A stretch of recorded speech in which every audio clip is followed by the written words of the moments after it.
Super. Welcome, everyone. You're quiet on time. That's wonderful. Welcome to our panel discussion this afternoon. I'm Sally Yerkovich, the curator of Nordic Echoes, and also the director of fellowships and grants at the American Scandinavian Foundation.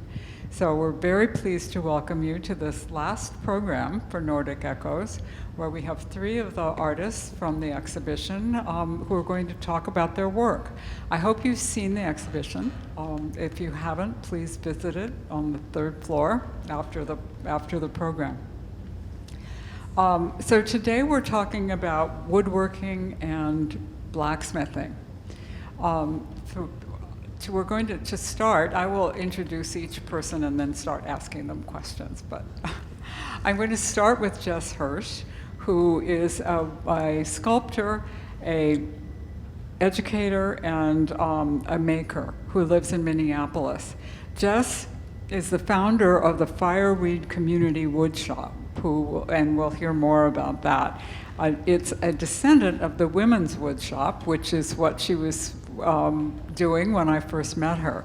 Jess was one of our very first folk arts fellows. We started in 2017, the American Scandinavian Foundation began a grant program to support artists in the upper Midwest who were working with Nordic traditions. And Jess was in our first group of awardees. And I will never forget going to Minneapolis and visiting the Women's Woodshop, which she was pretty much running on her own at that time. Things have changed since then. So, and it's been really great to watch that happen. So, Jess, could you tell us a little bit about, well, first of all, how did you get started with wood? I started through sculpture back when I was 18, so a long time ago. And I always loved working with my hands and making really big sculpture, but I needed to hone in on something small and tangible during these really big projects. And so during my U of M MFA program, or University of Minnesota MFA program, I found a spoon carving club, and it changed my life. It was incredible. I started doing this Sloyd, traditional Scandinavian handcraft, which works with fresh cut wood, and I only needed a couple of tools to make something. And it just felt really empowering, and that it shifted things for me. And so I kept doing conceptual sculpture and bringing wood into that, but I then lived this double life as a craftsperson and studying this like traditional style of woodworking, because it really connects you with the landscape. You have to find the material because it needs to be fresh. And it's all about being clever with your hands, and I just loved having that infused in my art practice. And then I wanted to convince other people how cool it was, so I started teaching about 10 years ago, and have kept that up and have taught other people to teach, and I'm really trying to get everyone to use their hands to make wooden things if possible. One of the things that I remember from our first visit was the fact that Jess had a network of people who were cutting down trees in Minneapolis, and they knew that they could give Jess the trees. So she collected a lot of wood that way, which I thought was really cool. Yeah, I will leave my phone number on a tree trimmer's truck, and they'll FaceTime me from a tree and be like, does this look good? Do you want to use this branch, or is a different part of the tree better? And they'll actually come and deliver them to my house, just randomly. Like, this has happened in real life. I love tree trimmers. That was great. So, well, we'll come back to you and the Women's Woodshop and Fireweed and all of that sort of stuff in a few minutes. But so Elizabeth Belz is originally from Stillwater, Minnesota. She describes herself as an artist, blacksmith, and metal fabricator who spent her formative years in Minnesota befriending as many bugs as possible. So she's the owner of Black Widow Forge and is the blacksmithing and metals coordinator at the John C. Campbell Folk School in Brasstown, North Carolina. So to start, how did you get involved in blacksmithing? Oh, that's a long story, but That's okay. short version, I guess, I went to Perpich Center for the Arts in Minnesota, which is a high school, fancy arts high school, but it's public. And I worked with the Minnesota Center for Book Arts. They kind of knew I wasn't going to go to college for art, and they were like, hey, have you ever heard of Penland School of Craft? And I was like, what's that? And then I ended up there for 8 weeks in wood. And I hated it so much. I hated blacksmithing. Then I ended up in the blacksmithing shop, which was the next one down. So that's pretty much where it started, probably around 2007. And then I got an internship at North House Folk School in Minnesota, 2016, and then I've been a full-time blacksmith since then. Yeah.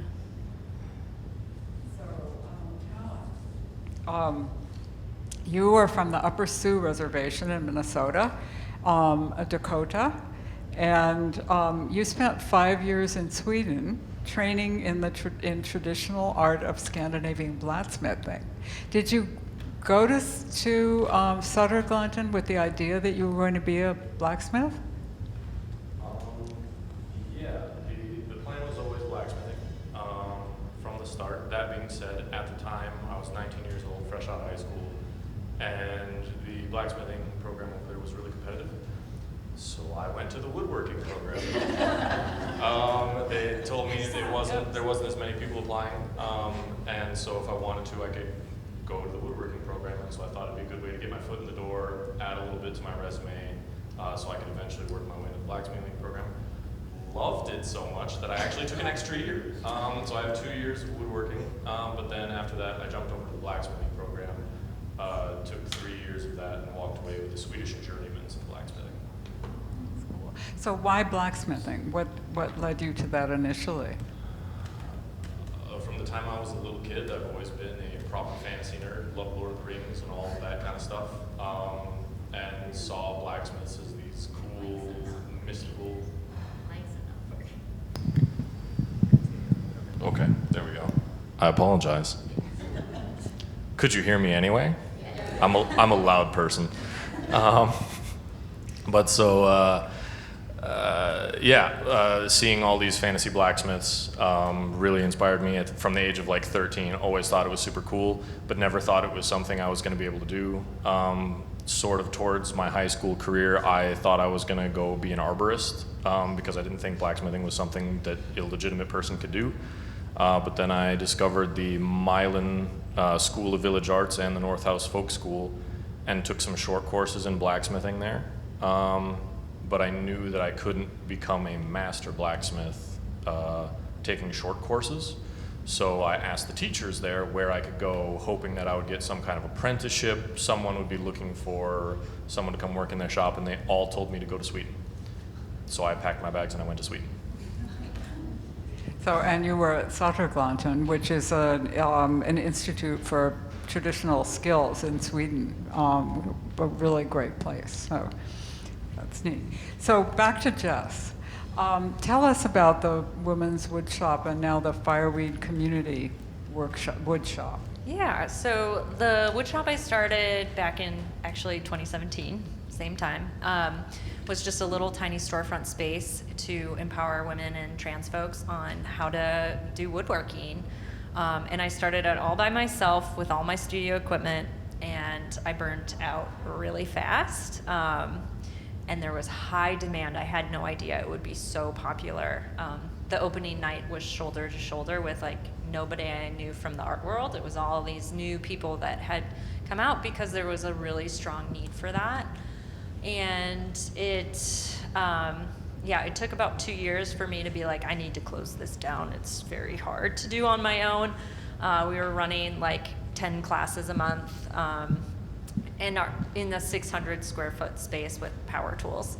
But 10 volunteers showed up and they said, no, there's no way we're gonna stop this. It's too important to the community. People love it.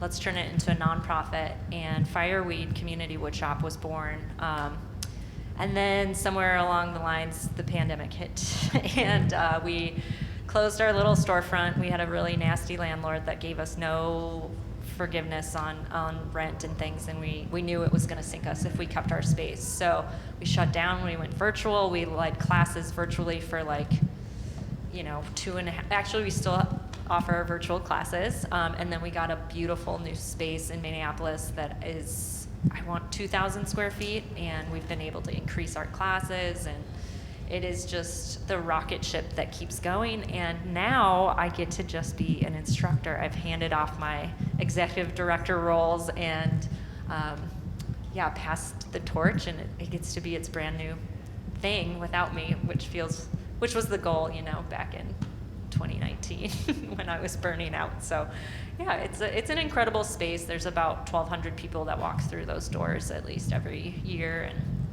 there's timber framing. There's no blacksmithing, but there's a lot of interesting courses in carpentry as well as craft and different like handy person skills and furniture making. And we fly in people too from across the country to come teach. So what, you also went to Sweden to study. What led you to that? How did that happen?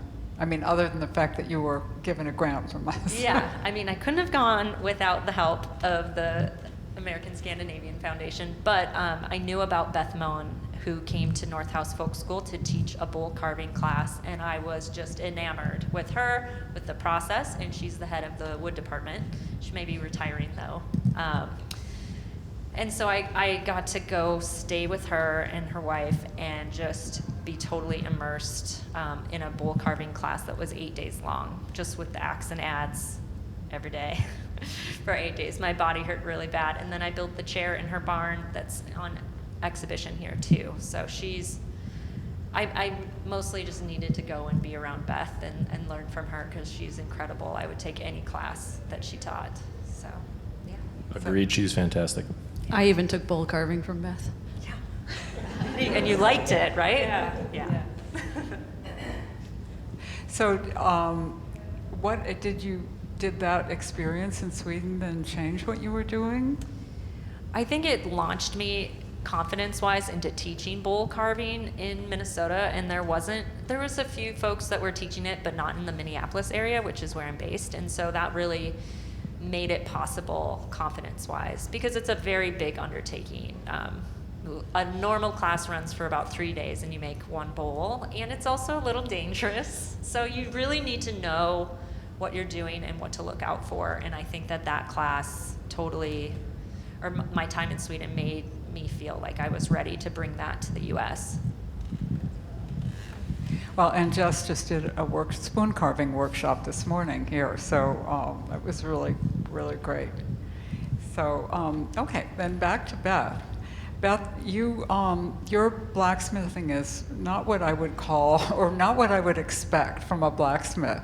How did you start working with bugs?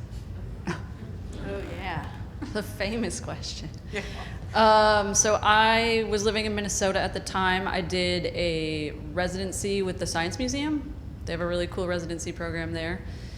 And one of the requirements of that residency is that you leave a piece when you finish your residency up for their collection. And I spent a month there mostly just messing around.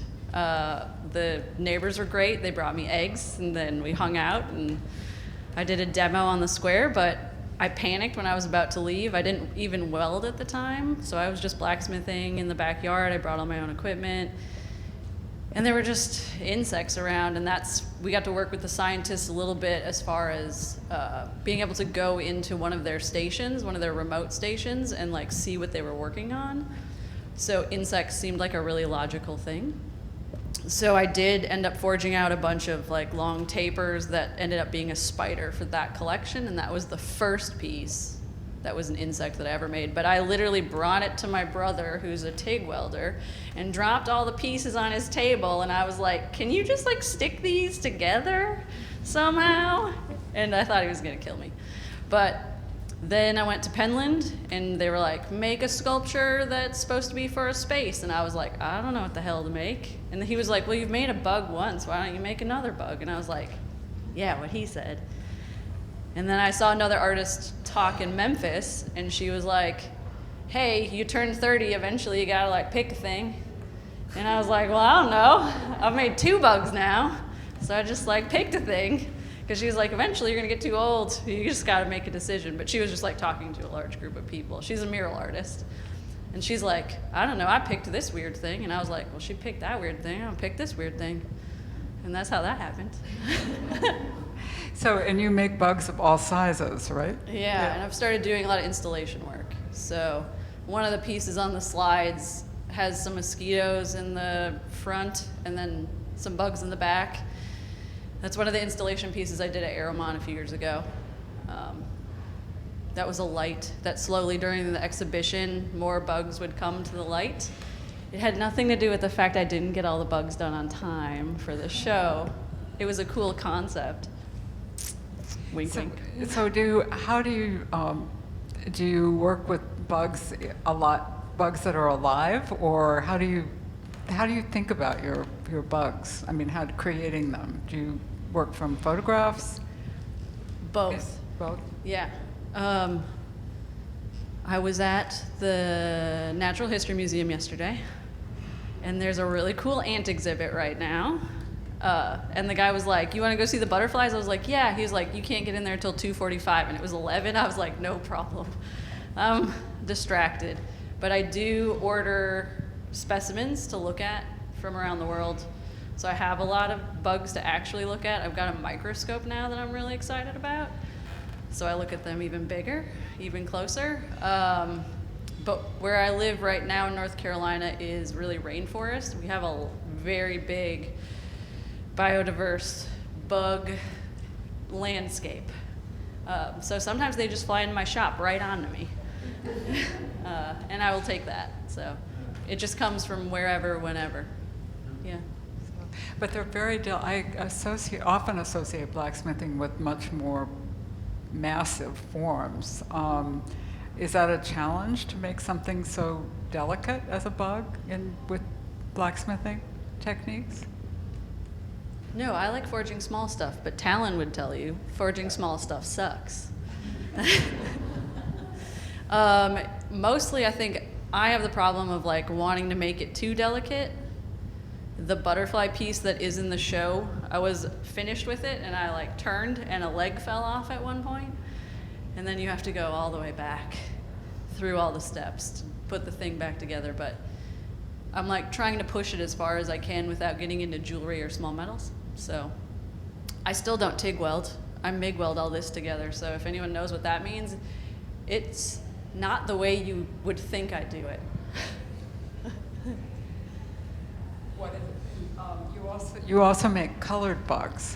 What do you paint them? How do you get the color? That one that's up right now is a collaborative piece I did actually with an enamel artist in Memphis.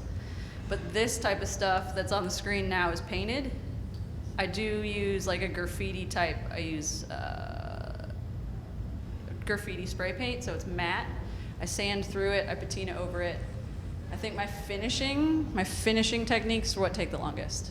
Like a week to put the finish on my pieces. And sometimes as Naomi can contest, sometimes it's me kicking my piece around in the dirt in front of the studio just to get like the perfect scratches, just how I want them. So yeah, sometimes paint, sometimes enamel, but also patina. So, Talon, let's go back to you. Can you tell us a little bit about Saterglanten, where you studied, so people who aren't familiar with it can learn more? Yeah, so its full title is Saterglanten, Institutet för hantverk och slöjd. Saterglanten, the Institute for Handcraft and Slöjd. And slöjd, for those of you that don't know, is a word that doesn't exist in English, but can sort of be translated as like the farmer's craft, sort of. It's not like really, really high-end craft that is made for like royals and stuff like that. It is carving bowls and making spoons and like making knives and axes and stuff like that, but making them really, really nicely. What farmers would do with their spare time. And so the school itself has a whole bunch of short courses that you can take over the summer.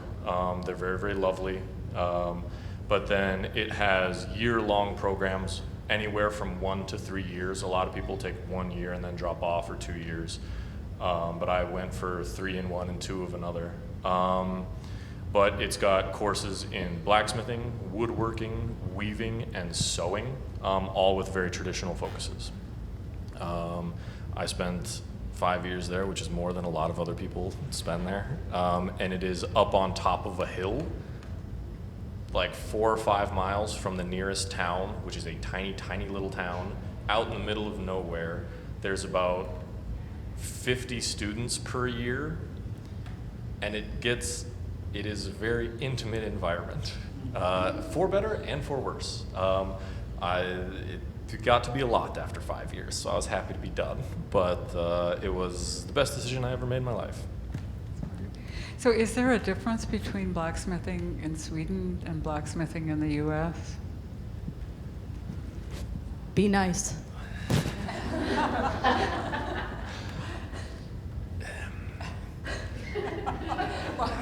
That's an interesting question. I would say there isn't a difference in my mind between blacksmithing in the US and blacksmithing in Sweden. That being said, the perception of blacksmithing is different in both places. In Sweden, because they have such a long-standing tradition of blacksmithing, every little market you go to in every little small town has a blacksmith that's there making nails and coat hooks and trying to scratch by a living on that. Here, people hear blacksmith and automatically assume you've competed in forged and fire, and make knives and swords. And so there is definitely a lot more enthusiasm and reverence towards the perception of blacksmiths here, which may or may not be a misconception of what we're actually doing, but hey, we'll take the enthusiasm. And then also, this kind of depends on who you're talking to a little bit, but also a lot more blacksmiths in the US are actually machinists, and like maybe own a hammer and an anvil, but mostly stand at a grinding wheel all the time. And I'm gonna catch some flack for this, but I don't consider that blacksmithing personally. If you don't have a fire and an anvil and swing a hammer, what you do is still amazing. You can still do amazing things as a machinist, but I still consider that a machinist. That's just me. Elizabeth, do you agree with that? I plead the fifth. I'll give more shit than you. No, I agree with Talon, but I don't think they're machinists. I think they're fabricators. Sure, that's fine. Yeah, so they weld. People weld and use an oxyacetylene torch, but not a lot of people put stuff in a forge. And I think that's blacksmithing. So the more basic tools and stuff. Yeah. Well, to be fair, they can also get some pretty cool tools. Induction forges are a really, really fancy bit of equipment that I still consider blacksmithing, even though it's not an actual fire, but you're still swinging a hammer and an anvil, and it is cool. It's so cool, though. I hate it. So you all know each other. I mean, not Jess, have you met Elizabeth and Talon before? I haven't met Talon before, just saw him on TV, but I've been a fan. But I know Elizabeth through the North House crew. Yeah. So, but Elizabeth and Talon, I know you guys know each other. I mean, one of the interesting things when I was developing the exhibition was that I would meet an artist and they would say, oh, you have to meet Elizabeth. And then Elizabeth knew Talon, and it's like a really strong network of people who I assume are doing the same thing that you're doing, who aren't machinists. Is there an association that you are all part of, or is this just you know each other because you're doing the same kind of thing? And there's not an association, but I do think that like there are hubs where people are. I'd say North House is a hub, Vesterheim, American Swedish Institute, like in the Midwest. Those are kind of the 3 places that hire us to teach, and the same people run with. So nothing formal. It's pretty hard to formalize craftspeople. But North House Folk School is also a really important place for our arts in the Upper Midwest. North House, for those of you who don't know it, is in Grand Marais, Minnesota, way north, very near the Canadian border. And they do some amazing classes year-round, and have also artist residency programs. So they've been really important in the crafts movement in the Upper Midwest, and further than that. So anyway, well, Talon, back to you. Can you tell us a little bit about your piece in the exhibition? Yeah, I can do that. So my piece, which happens to be up right there, is titled Water in the exhibit. Now, the story behind that is I actually got invited to do a artist mentorship in 2020 in the John C. Campbell Folk School because Belz is like, you need to apply for this, so I did. And I actually made that piece there. I wanted it as an exhibition piece that I could just put on display. I'm never going to sell it, but I wanted something to be able to send and kind of demonstrate some things.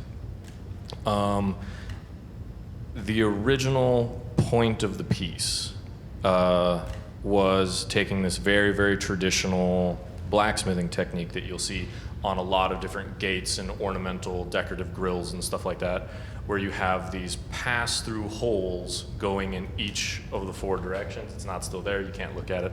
But if you look at it and don't know how to actually do it, it is kind of cool because it's weird. It doesn't look like it should actually all fit together, but there's a special way you put it all together, and it's super cool. But you see it in lots of very traditional like scroll work and lots of flowers and leaves and stuff like that. And while I have a very, very traditional background in schooling, I wanted to branch out and do something a little bit more modern. And so I took that technique and just kind of turned it into a form that felt a little bit more updated. Then I had that piece, and then coming back, I was part of an exhibit with another artist, and we were panicking last minute because we didn't have enough pieces, and we already had the title Water for something, and I was like, this'll work. Because the concept of that particular, the concept behind the piece that was supposed to be there was that water in and of itself can take any form it needs to. It will, if you pour water into a teacup, it will become the teacup. And sort of the thought process behind that, while last minute, I still think it really applied because we're taking these very, very traditional techniques and reshaping them. One of my teachers at Sätergläntan used to say that metal is a plastic material. You can make it look however you want to. These are the ways we use to make it look however, but we can make it look however you want to. You want to make it smaller, you want to make it bigger, you can do whatever you want. It's just your imagination is the limit. And so I thought it really applied in a really sideways way to the concept of water being this form that can take whatever it needs to be. If that makes any sense at all. It does, yes. So then back to Jess. Jess, can you tell us, you've mentioned the pieces that we have in the exhibition. Can you tell us a bit more about them? Yeah, so I have two pieces. I have a chair that I built. Well, both were made with Beth. The chair is based on like southern Swedish 17th century chairs. They're very basic. It's very square, and her form, she had a traditional reed seat woven, but we did not have time for it. We didn't finish the chair. I had to bring it in pieces back to Minnesota to complete, which probably took a year. But I used shaker tape, which is what I'm used to weaving with, making like shaker post and rung stools. So I brought in, my other experience from other teachers to apply to the Beth chair. And I painted the chair a number of times, trying to find the right personality for it. I always go back to black, but underneath there's this like there's a bright blue, even brighter than the wall, that I bought a blue paint, or actually just blue pigment, at a garage sale in Sweden, and then I mixed my own egg tempera paint and painted the chair, but it was an eyesore. It was like very intense. So I painted black milk paint over the surface, and then I sanded it a little bit to expose just little hints of that blue. So it has this like undertone of the coolness of the blue that was brought. And then another thing I learned while I was in Sweden was to do gold foil, gold leafing. And so I wanted to highlight the joinery that Beth and I worked on by putting gold leaf on the ends of my mortises. Tenons, sorry. After I teach, I don't have a lot of words left in my brain, so sometimes I have to reach for them. But yeah, so I wanted to highlight those tenons and the type of joinery she taught. And also the wood she had been saving up that she let myself and Angela use. It was like 150-year-old birch wood that she got from her neighbor. And they just let us use it because it was in the barn, so we were just gonna use it. But I felt so honored to like get a little piece of Sweden that was that old. And then the bowl that's on display upstairs as well is the first bowl that I carved with Beth. And in that workshop, I had carved one before in Minnesota, but this was, we had the time and space to like really go big. And focus on our axe skills. So I've gotten a lot better at my bowl carving, but I wanted to show that starting place. I feel like it was really the kickoff of my bowl carving career. So yeah, those are the two pieces. And I did study with Stefan Norgard when I was out there and did a bunch of turning with him as well. And the gold foil kind of comes in from what I learned from him. So I always gotta mention Stefan. He's a great teacher too. It's not just Beth. So the bowl is painted black. Is that traditional? I would say it's been passed down on me from my Minnesotan mentor, Jim Sannerud. He paints a lot of things black. And he's very good with color, but you have to ease into it. So it's just so, it's just classic. It's a classic look, so it's really easy to work with black. Okay, Elizabeth, your turn to talk about your bugs. There they are. Look fast. Oh, no, The they just timing is left. good. I think you had seen some of my mosquitoes, and that. Well, and I figured if you're talking about Midwestern Yeah. bugs, you had to have a mosquito or two in the exhibition. Yeah. So. I mean, also Scandinavia. And those are more of my traditional skills in the mosquito. That being said, like the eyes of the mosquitoes were punched holes and then drifted.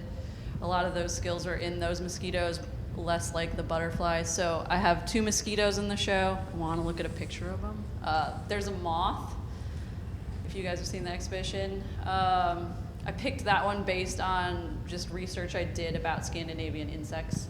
So I made that one for the show. The butterfly that's in the show, the bigger piece that's crazy, was made for Naomi. And I got it ready in time for the exhibition.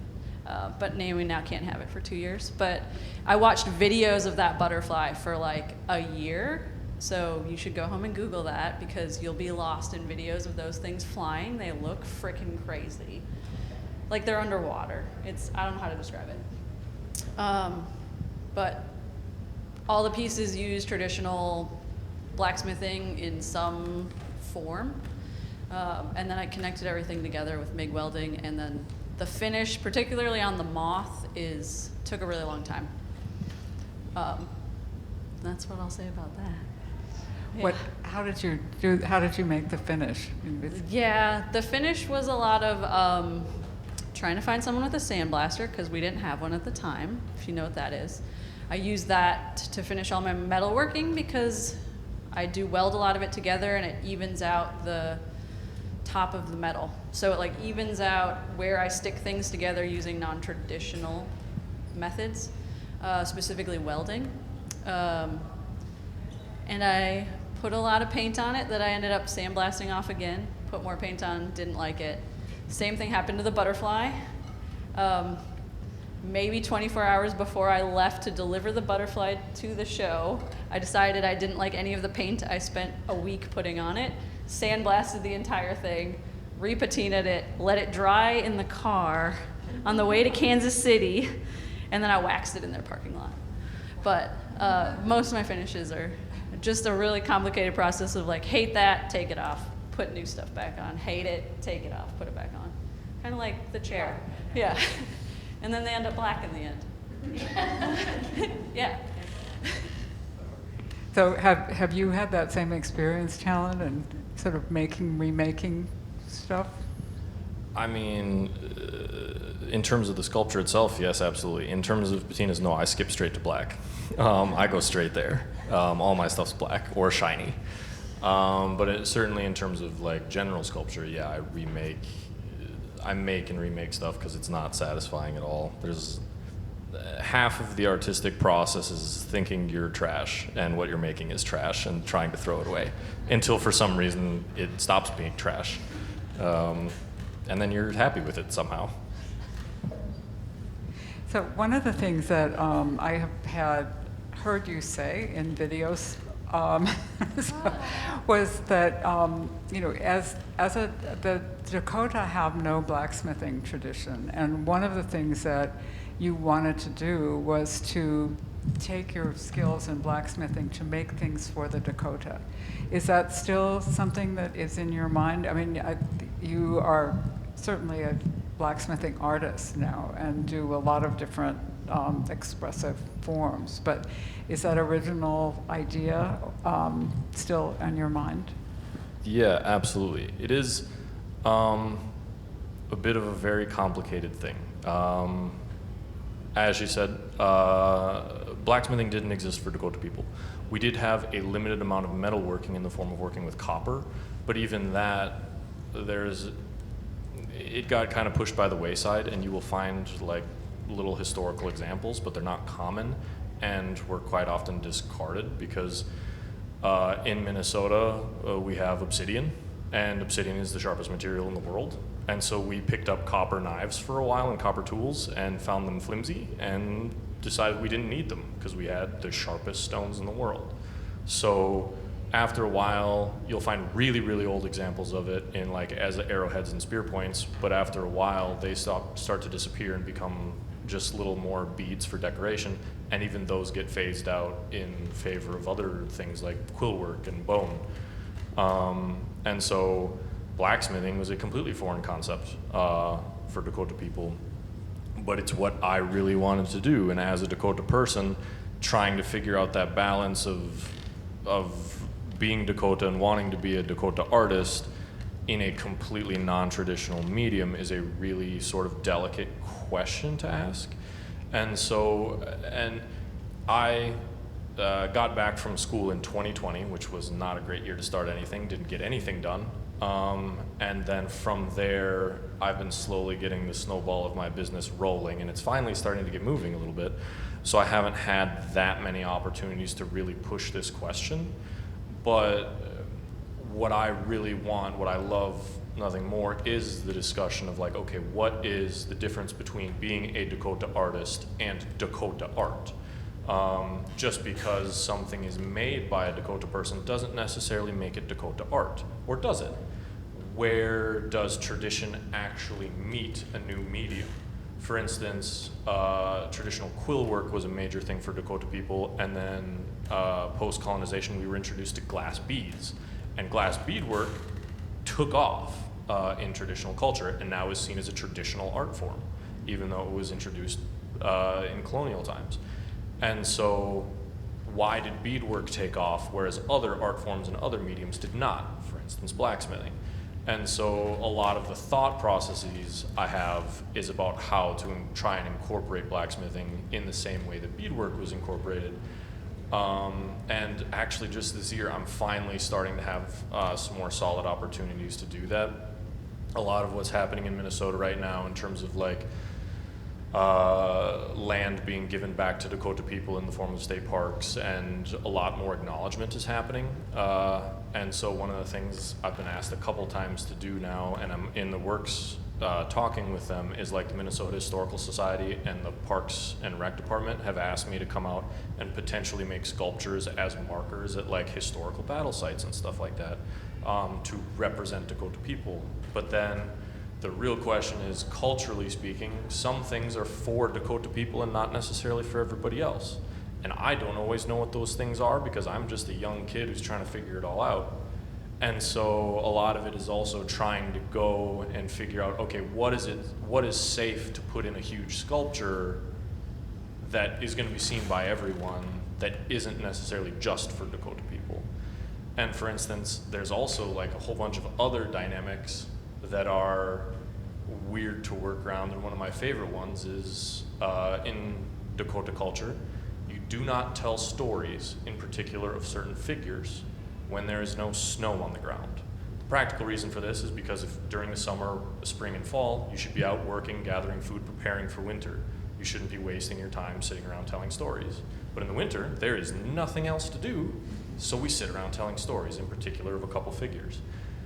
And so as a sculpture artist who would love to make huge statues of Dakota figures, how do I make a Unkdomi figure that is clearly one of his stories that is only telling a story in the winter time? Like, I don't know how to do that. I've been experimenting with different things. One of the things I've been experimenting with is paint that is both hydrochromic and, I'm gonna forget the temperature version of that. They change color with moisture and temperature. So a paint that changes to a visible color at freezing and with a high enough moisture level. So I've been experimenting with that in terms of signage. It hasn't really gone anywhere up until this point. Nobody's been terribly interested in that because people want to display everything year round. But sometimes that's not necessarily appropriate. So it's trying to find that balance. It's a lot, and I am not an expert on it, but it's one of the discussions I love the most. So do you, in trying to figure out what is appropriate to show to the world, not the Dakota world, but everybody else, how do you figure that out? Are there people who can guide you on that? Yes and no. The thing is if you ask 10 people in a row, is this okay? There will be one of them that says yes. There will always be one that says yes, even if 9 out of the 10 say no. And so it's always a process of trying to be like, okay, trying to take an average of what's happening, what everybody's telling me. And I have some people I ask questions of, and then there are also some people I don't trust. So it's a lot. It's a very complicated process. But thankfully I have a couple good people around me who I can ask questions, and they will be very honest with me, which is fantastic. A lot of the time they tell me, no, don't do it. So, but that's good to know. Yeah. Thank you. So, Jess, back to you. What are you working on now? A doctorate in occupational therapy. I'm doing a little bit of a pivot here.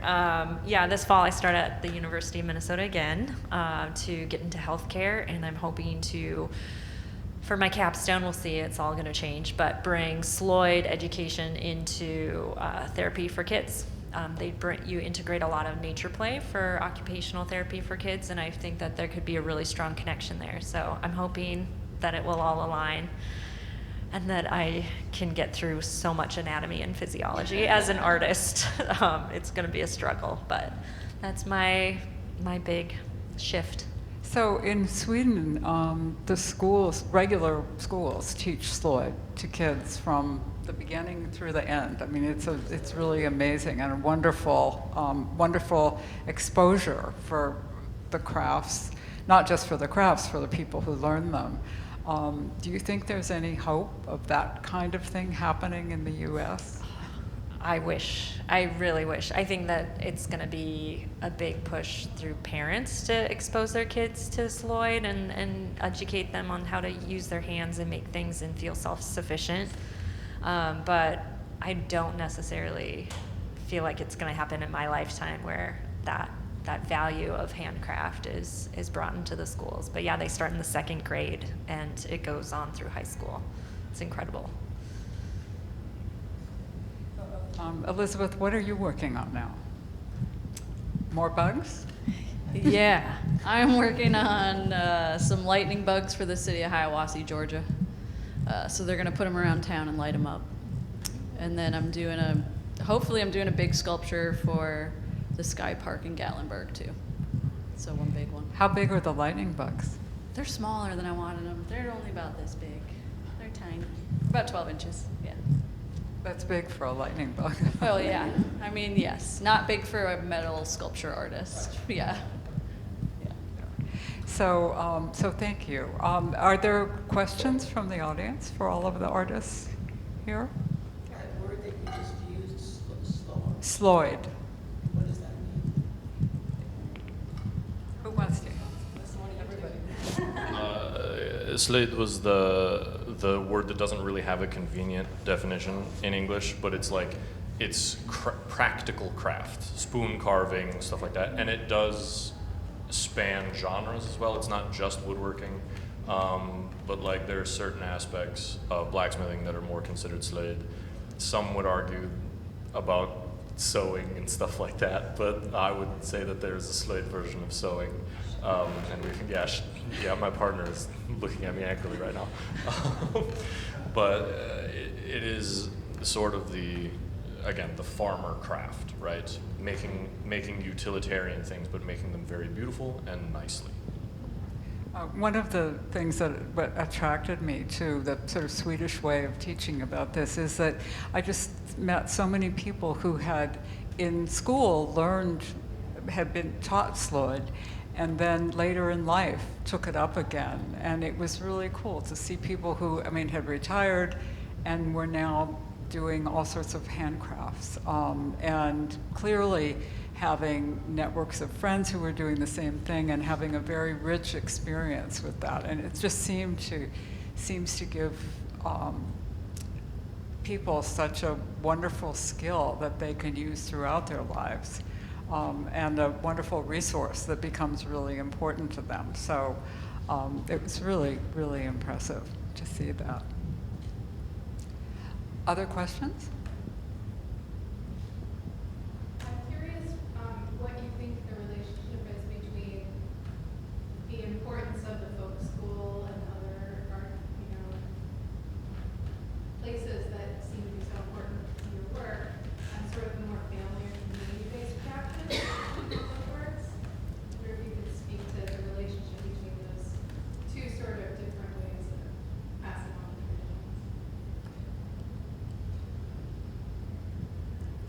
I haven't really been exposed to like the family hand-me-down traditions, but I'm hoping to bring that into my family. And I feel like I have a 3.5-year-old, and he's already learning how to lay brick and use drills. And we haven't given him a knife yet because he's a little crazy. But I think that there was a gap in like that type of hand-me-down understanding of craft, and I think that the people that are showing up at these schools now and are learning are going to be teaching their families again.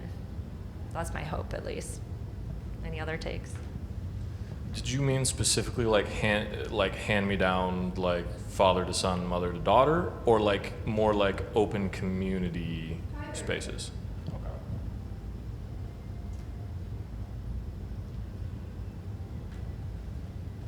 So I have a slightly arrogant perspective on this. I do think, in particular, handcraft is amazing for building community. I think it is a really important thing, or well, it could be a very important thing to tap into in order to help people gather a sense of community, which I think is distinctly lacking in today's modern society. I think it is one path that can be taken to really improve a lot of people's lives in that way. That being said, I really also love the difference between like the North House Folk School, for example, which actually has done a fantastic job in incorporating its community into its school. It is a craft school, but it works really, really hard to get Grand Marais, the town it is in, on its side. It's done a fantastic job at that. John C. Campbell is working on similar things. Correct me if I'm wrong. But I do think it is really cool that places like Sätergläntan exist where, yeah, it's really, really cool for everybody able to, on Thursday nights, come and carve a spoon and maybe learn how to carve a spoon. But then that there is a place where like, no, if you actually want to take this seriously and become really good at it, you should go over here. I think having those two options, not only for just gathering for community, but also for elevating your expertise, I think that's really important. I think both of those things should exist. Does that answer your question? Fantastic. Other questions? Do any of you, all of you, travel or do workshops or? Yeah. How does that happen? People reach out. I taught this winter at the Kansas City Woodworking Guild, but yeah, it's mostly people, they see your name at some other school and they'll reach out and invite you somewhere else. Yeah, we just get emailed. I get emailed randomly. Using virtual mechanic artists, emails, and you can obviously confident. Well, and Elizabeth, you've had a number of different residencies too in schools really around the country. Yeah. There's kind of a circuit in the U.S., I guess, where like there's North House, there's John C. Campbell Folk School, there's Aramont School of Craft, there's Penland School of Craft, there's Haystack in Maine. There's a couple other schools around the country, and like Jess said, it's very like, saw your name in North House's catalog, you want to come teach at Aramont. But also I've worked with some foundational people as well that kind of link all those schools together, so there's, but also like ASI. In terms of some of the Scandinavian traditions in the upper Midwest, there have been, since 2017, there have been a number of major projects that have been supported that have really strengthened the traditions in the region and have sort of worked together in a way, even though they weren't intentionally working together, but the results of the projects have ended up sort of strengthening a lot of the traditions and creating new networks that have been really great. It's really been interesting to see the crafts sort of mushroom in the area, or at least the visibility of them. So Talon, how do people know about you? Do you teach as well, or? I don't know how people know about me, truthfully. Tell us I about don't- your T-shirt, Talon. They know about you through that. My teacher? T-shirt. Oh, my T-shirt. Yeah. Yeah. Okay. So no, I don't teach. I'm not a great teacher. I don't have the patience for it. Belz is trying to get me to teach John C. Campbell for a while. She has finally given up because I don't think I can do it. That being said, Belz has done a fantastic job of throwing my name in random places. And then I have another friend who also has been promoting me for a while, which has been absolutely fantastic and super beneficial for my career because most of the time I sit at home painting miniatures.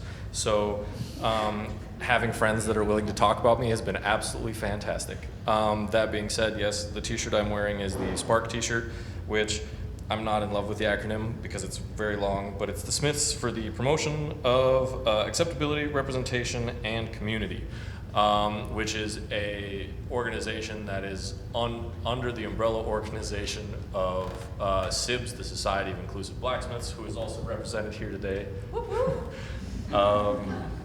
And the work that I'm trying to help them do is specifically make blacksmith more inclusive. Traditionally, blacksmithing, if you go to blacksmithing events, is mostly middle-aged white dudes above the age of 40, all talking about cool tools. And it's like, okay, cool. But also everybody else, question mark. And so Spark is specifically focused on trying to create at least a space for BIPOC metalsmiths together. This is also including like silversmiths, goldsmiths, and so on. We're not strictly blacksmiths, but so focusing on trying to create a safe space for BIPOC metalsmiths. So I'm usually at that conference. Come join us. You demonstrated. I did demonstrate at that conference, but I was only assisting someone else demonstrating. But yes. So is it unusual, Elizabeth, for women to be blacksmiths? Oh, well, you know, it was worse probably 10 years ago. Yeah. I was not one of the founding members of SIBS, the Society for Inclusive Blacksmiths, but I did help develop a couple programs with them while I was on the board. It's gotten better. It's not great. I still go to conferences where it's a bunch of middle-aged white dudes. Kind of just blinders to it, but SIBS is doing a really good job at being able to make safe spaces at those conferences for people to actually want to go and have a meetup spot, so you know there are like-minded people there with you. And we made a bunch of this SIBS merchandise that's kind of, yeah, that's kind of like representational. Like I would see Talon wearing that shirt and I would know I was okay to talk to Talon, or you know. So it's a thing. It's a thing with blacksmithing. There's a lot of Confederate flags and shit. So that's nice to have a symbol that you can like go to now as part of SIBS. And I know you've run into this. That's why you did what you did. Yeah. So it's a thing, but it's getting better. Yeah. Are there other questions? Yes. So, like, is there any like a tour you exhibit idea like this event is one of the three for you guys in Dakota or Minnesota?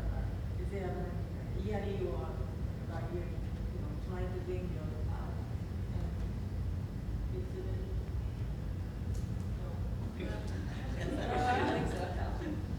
We're all just kind of winging it. Yeah. For sure. Yeah. No plans. So, well, thank you all very much. It's really been great to hear more about your work. I hope you'll all visit Nordic Echoes if you haven't already. And the exhibition is here until August 2nd. And then it starts its Midwest travels. It goes to South Dakota, where it will be at the South Dakota Art Museum from October until January. And then it opens in Minneapolis at the American Swedish Institute in February and stays there till June. After that, the exhibition goes to Vesterheim, the Norwegian Museum in Decorah, Iowa, then to the Plains Art Museum in North Dakota, and then finally, in the middle of 2027, it will end up at the Lehak Woodson Art Museum in Wausau, Wisconsin. So it's traveling around, and we hope that it has the same, draws the same kind of interest and enthusiasm in the upper Midwest as it has in New York City. So anyway, thank you all for being here today, and hope you'll go see the exhibition if you haven't already.